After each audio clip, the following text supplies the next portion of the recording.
and welcome to episode 9 of the Giants of the Faith podcast. My name is Robert Daniels, and I'm the host of this show.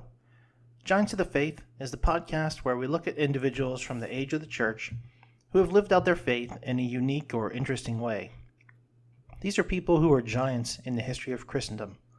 Hall of Famers, if you will. This episode, we're looking at the life and ministry of the great Catholic servant of the poor, Vincent de Paul.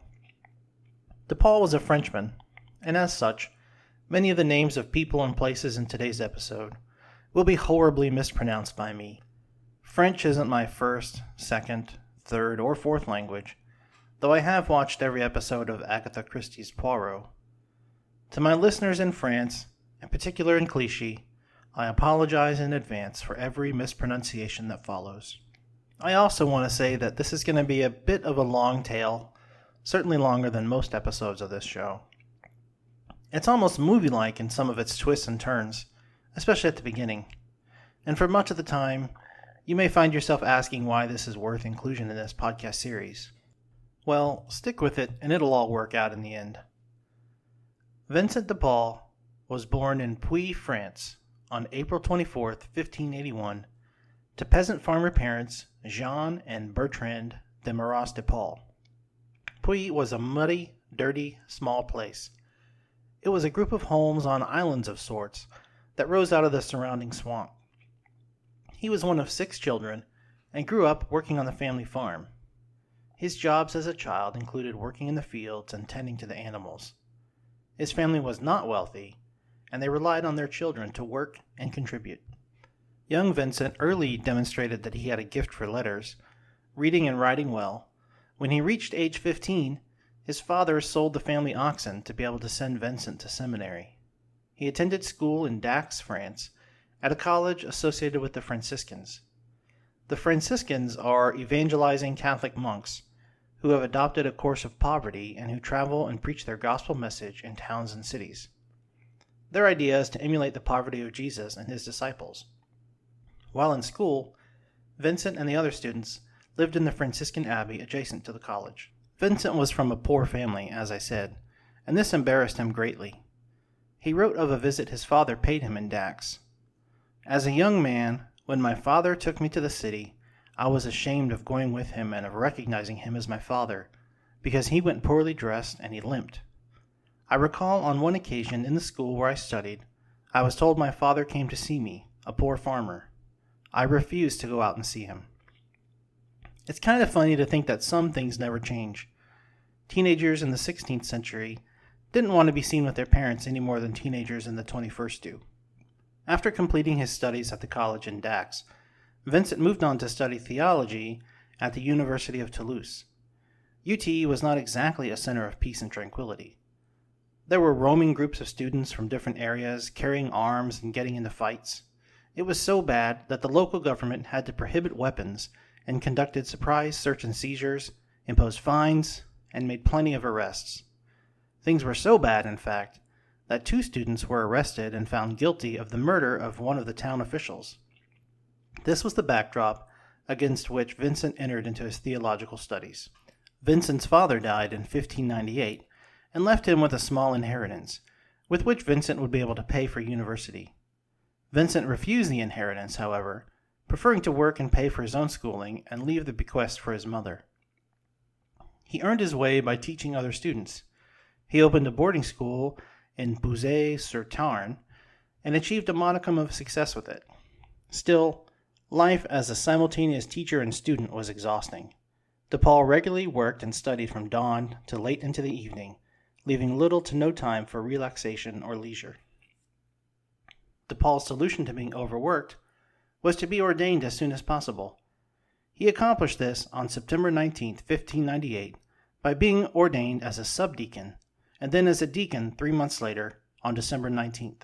Like many of his era, he saw the church and the priesthood as a path toward success, achievement, status.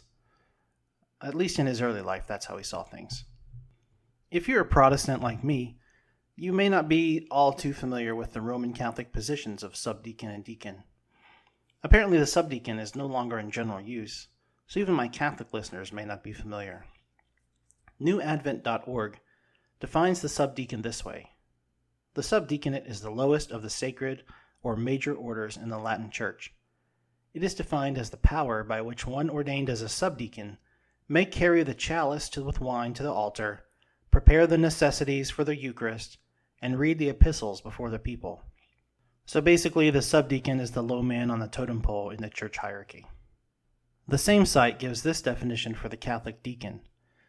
To the deacons it belongs to assist the priests and to serve in all that is done in the sacraments of Christ, in baptism, to wit, in the holy chrism, in the paten and chalice, to bring the oblation to the altar and to arrange them, to lay the table of the Lord and to drape it, to carry the cross, to declaim the gospel and epistle. For as the charge is given to lectors to declaim the Old Testament, so it is given to deacons to declaim the New.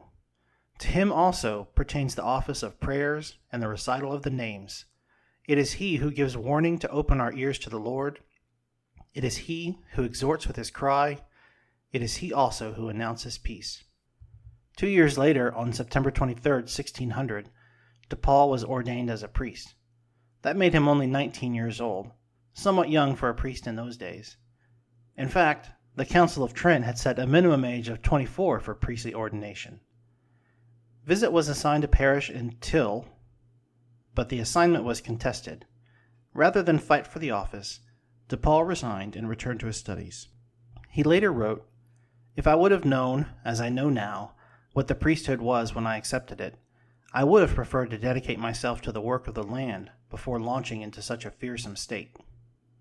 He also said, "Experience obliges me to warn those who ask my advice about the priesthood that they should not commit themselves to this unless they have a real vocation from God, a pure intention of pleasing the Lord by practicing the same virtues that he did, and other unmistakable signs that the divine will is calling them to it.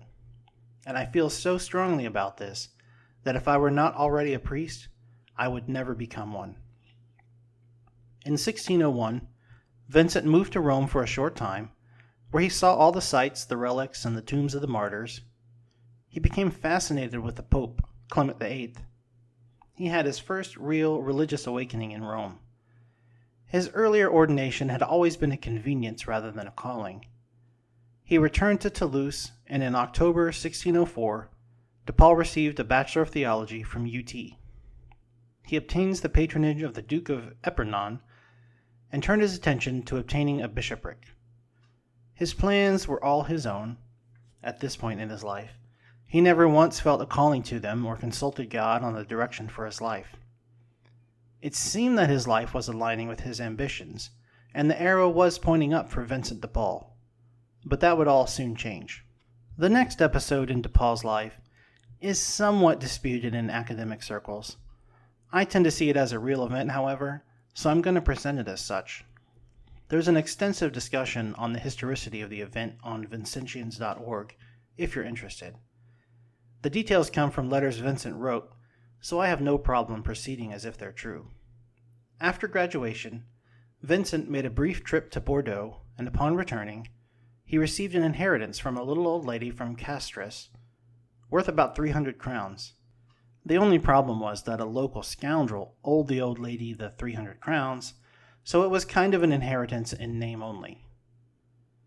Vincent set off at once to Castres to try and collect his money. He hired a horse, and he lit out. By the time he got there, the scoundrel had already left town and headed toward Marseille. Vincent wanted to follow quickly, but he didn't have any money with which to travel any further. Thinking about it, he sold the horse he'd rented and followed as quickly as possible. When he got to Marseille, he caught up with the fellow and had him thrown in jail, whereupon the gentleman agreed to pay Vincent the 300 crowns he was owed. I'm always bothered by stories like this, where we don't know who the lady was, why she left de Paul the inheritance, who the scoundrel was, and the like. In this case, I'm not keeping anything from you, it's just that I don't know the answers to those questions. They aren't really important, other than that they set up the next part of this incredible tale. Once he had the money, Vincent decided to return home by ship. He felt that it would be cheaper, faster, and much more comfortable than traveling by horse cross-country. He booked passage, but just 3 miles outside of Marseille, his ship was rammed by Tunisian pirates looking for Christian slaves. The pirates boarded the ship, and after a brief struggle, in which de Paul was wounded by an arrow, the French surrendered. I will refrain from making any French surrendering jokes. They were outnumbered and outgunned, and that's just all there is to it. The pirates took the survivors on board, except for the pilot, whom they chopped to pieces. The pirate ships turned and headed for Barbary, attacking and raiding any ships they encountered along the way. When they arrived in Tunis, the prisoners were given pants, a linen coat, and a cap, and marched around the city. This gave any potential buyers the chance to look them over, examine any wounds the slaves might have. The pirates were careful to proclaim that the prisoners were all from Spanish ships, and so avoid any trouble with the French consulate. There were treaties in place with the Turks and French to prevent this sort of thing, but the Spanish deception kept everything legal. Vincent was purchased by a fisherman, but after de Paul proved to be a horrible sailor, the fisherman sold him to an alchemist. This fellow claimed he could turn base metals into gold, could brew up all kinds of potions, and could make the Prophet Muhammad speak from the mouth of a skull that he had. Vincent's job was to keep the ovens going for the alchemist to work his magic on. The man took a liking to Vincent, and taught him the remedies for some illnesses and tried to convert him to Islam. It was then that de Paul finally sought the intervention of heaven. He was no longer in control of his own fate, and so he turned to God. Life under the metallurgist was not pleasant, of course, but neither was it harsh. That all changed when the man was called to Constantinople, and de Paul was passed on to a farmer who was originally from Nice, but had abandoned Christianity and become a Muslim. He took Vincent inland, where he had to work the land in the heat of North Africa. The farmer had 3 wives, and 2 of them took an interest in de Paul. One was a Christian, and the other was a Muslim. The Muslim woman liked to hear Vincent sing. He would sing the psalms and Gregorian chants for her. She was so moved by his songs that she told her husband that he was wrong to have left Christianity. He agreed, and he told Vincent of his repentance and planned to flee to France. 10 months later, the master and slave left in a small boat, crossed the Mediterranean, and made their way to Avignon. The farmer was received back into the church and placed into a monastery. Before he left, he gave Vincent about 120 crowns. Vincent found a new benefactor, Pietro de Montorio, and returned to Rome, where he acted as a servant to Montorio. He put to great use the skills he'd learned from the alchemist. Having failed to become a parish priest, and then losing out on his dream of a bishopric, Montorio promised to help de Paul secure a position. Vincent wrote to Dax for copies of his decrees, but failed to receive the signed copies that could authenticate his pedigree. He stayed in Rome, continuing his studies, until 1609, when he was sent to Paris on some sort of secret mission from the Cardinal d'Ossat to French King Henry IV. The nature and validity of this mission are unknown, but at any rate he did end up in Paris, and he was on the hunt for a new benefactor. Vincent took up residence in the Faubourg Saint-Germain area, where he shared a room with a low-level judge. One day while the judge was at work, Vincent was sick, and sent to an apothecary for some medicines. When the apothecary's assistant arrived, he began rummaging through the cupboards for a glass jar to leave his supplies in. He found the judge's purse containing 400 crowns, and took off with it. The judge returned home and discovered his money missing. He accused Vincent of stealing the money, threw him out of the house, and opened a case against him with the local church authorities. When brought before the local cardinal, Vincent refused to throw suspicion at the apothecary's assistant, and would not answer the judge's accusations, other than to say, "God knows the truth." Well, 6 years later, the thief was caught up on some other charges. While imprisoned, he was overcome with guilt and called for the judge to come see him. He confessed to the theft. That drove the judge to write and beg for Vincent's forgiveness, which de Paul happily granted. 1610 turned out to be a crucial year in the life of de Paul. Sometime in the first half of the year, Vincent became one of the chaplains to Queen Marguerite of France. She had been King Henry IV's first wife before her marriage to him was annulled. This placed Vincent in the company of the high and mighty. and on May 14th, two events took place that would shape his future. The first was that on that day, Vincent signed a contract to take possession of the Abbey of St. Leonard des Champs and its titles, responsibilities, and revenues.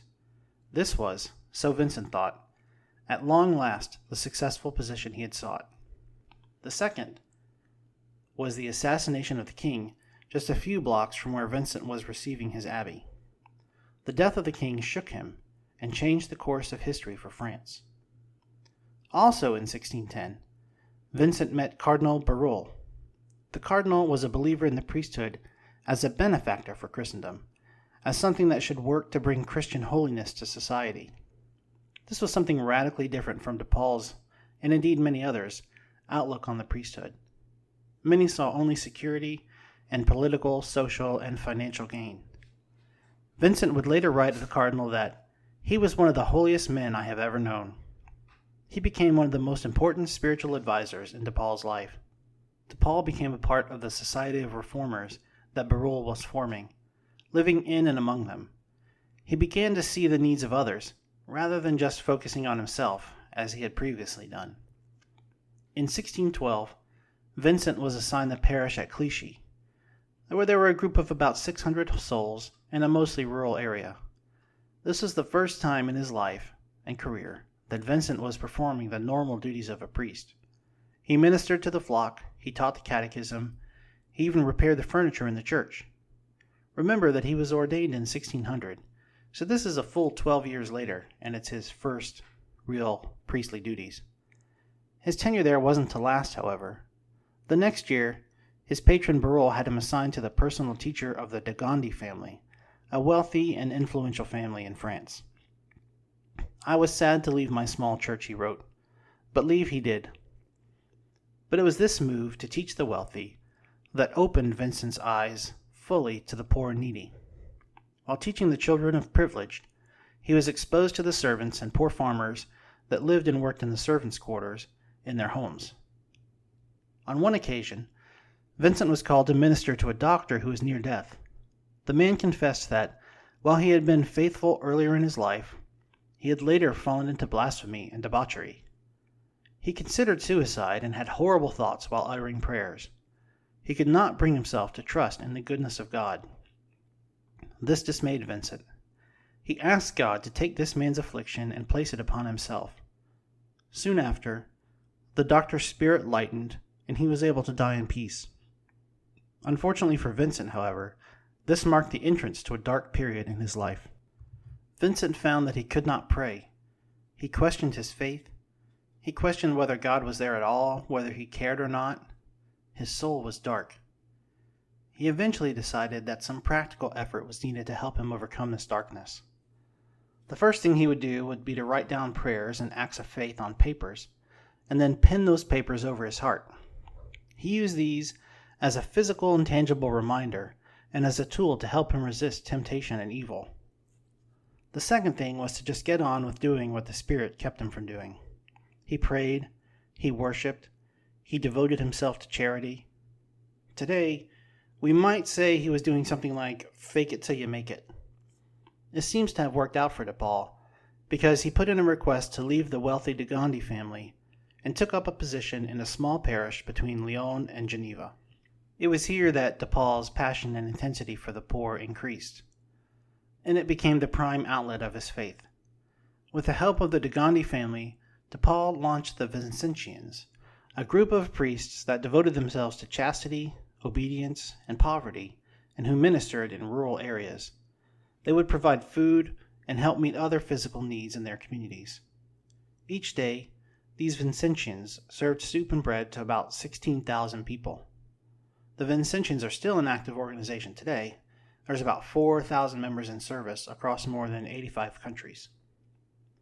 Remembering his own enslavement, Vincent organized the women of Paris to raise funds to free 1,200 galley slaves from North Africa and return them to Europe. They also raised money to establish hospitals for the poor and provide for people displaced and victimized by war. Eventually, this group of women became the Daughters of Charity. That's another organization that still exists. Today there are over 14,000 women involved. They work to bring food, clean water, and basic sanitation to the poor throughout the world, and they're also active in the fight against HIV/AIDS in Africa. In addition to his work for and among the poor, de Paul did what he could do to improve the state of the priesthood in France. Now, things were in a sorry state. Not only were many priests ignorant of the scriptures, they were often lax in their duties, engaged in criminal or immoral behaviors, and were sometimes just plain horrible people. De Paul organized retreats and was instrumental in training up the clergy of the day. He established seminaries for clerical education and was the sorely needed symbol of reform in the French Catholic Church. Now, there's a lot more to Vincent de Paul's life than I can fit into this episode. He was a giant figure in France in the 17th century, and his legacy of compassion lives on today. We can just sum up his life by saying he started out as a scoundrel, remained a scoundrel through his early life, and then eventually turned his attention to God and his kingdom in a major way. He continued ministering to the poor, raising money, providing food, opening hospitals, providing spiritual comfort throughout the rest of his life. Eventually, he died on September 27, 1660, in Paris. He was canonized in 1737 and is the Catholic patron of charity. There are still many schools, universities, hospitals, and other institutions dedicated to his memory. His legacy can be admired by Catholic, Orthodox, and Protestant alike. So that ends another episode of Giants of the Faith. I hope you've enjoyed it and learned a few things about a man whose name may have been familiar to you, even if his history was not. Vincent de Paul is a towering figure in the Catholic community and can be an inspiration to even non-Catholics. If you have any comments or corrections, please send them along to podcast@giantsofthefaith.com. I'd be glad to hear what you think of the show.